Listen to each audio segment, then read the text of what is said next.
Throughout time, people have depicted many kinds of monsters. No godlike creatures have been found, though, especially not in prehistoric paintings. But ever since the discovery of the cave in Sudan, scientists all over the world have found prehistoric paintings of deities. Some examples include a creature made of tall trees left square bracket shown earlier right square bracket, a sun god, and a creature with an anatomically impossible skull.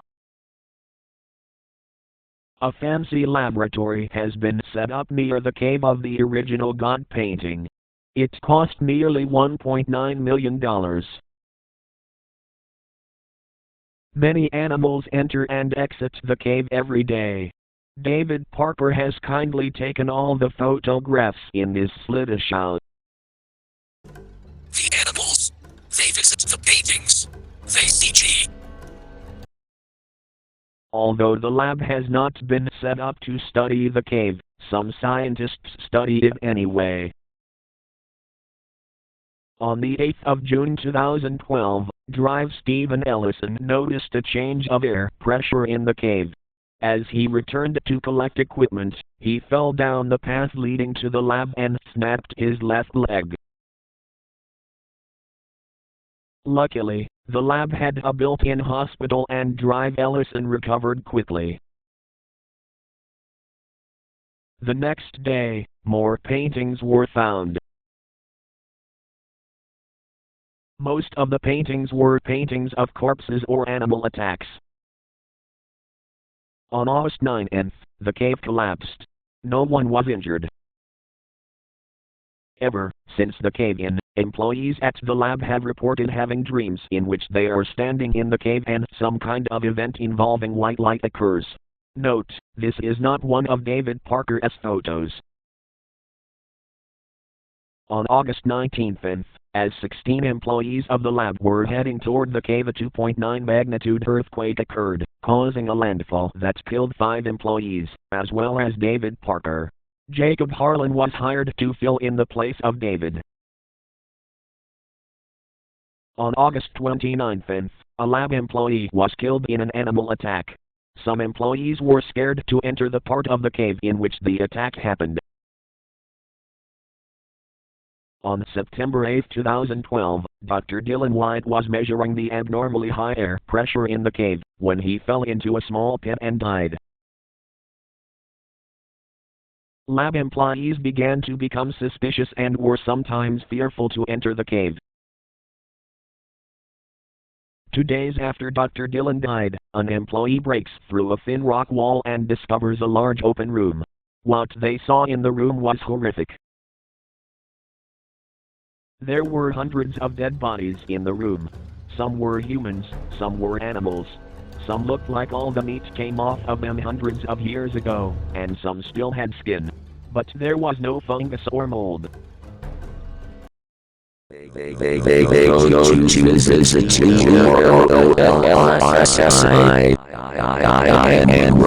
visit and collapsed it, tripped them and killed them. And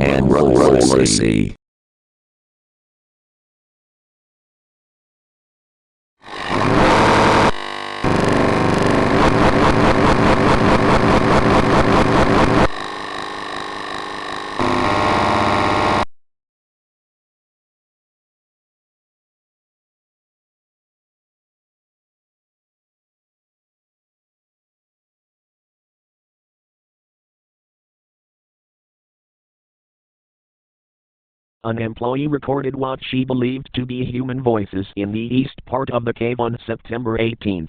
Here is the audio.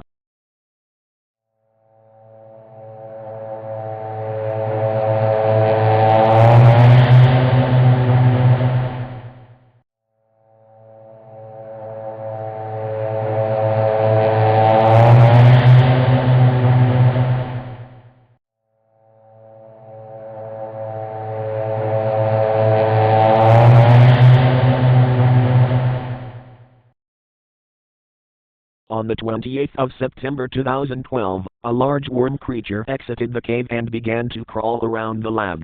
One of the employees was able to kill it and an autopsy was performed.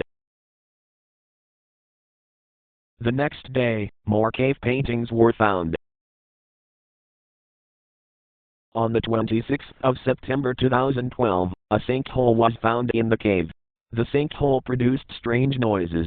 Here is one such strange noise.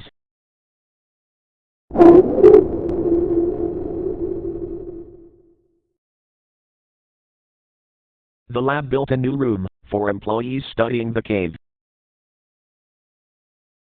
On the 8th of October, Michael 1 entered a storage room that was seldom used. Inside he found 7 dark cloaks with symbols covering them, as well as many candles, salt, human and animal skulls, and a jar containing mystery liquid. He immediately reported this to the lead cave study staff member. On the 18th of October, 6 cave study personnel's bodies were found deep in the cave. All but one of the bodies were too injured to be recognized. Dorms were built in the lab, so that nobody had to sleep in a tent. On the 28th of October, 5 employees woke up on the middle of the night. 4 of the employees made their way up the trail to the cave left square bracket seen on wildlife camera right square bracket, and 1 employee went up to the roof of the lab. None of the employees were seen again. This concludes everything that's happened so far. Everything from now on will not be past tense. We would like to make note that any slideshows that are longer than 7 minutes get corrupted.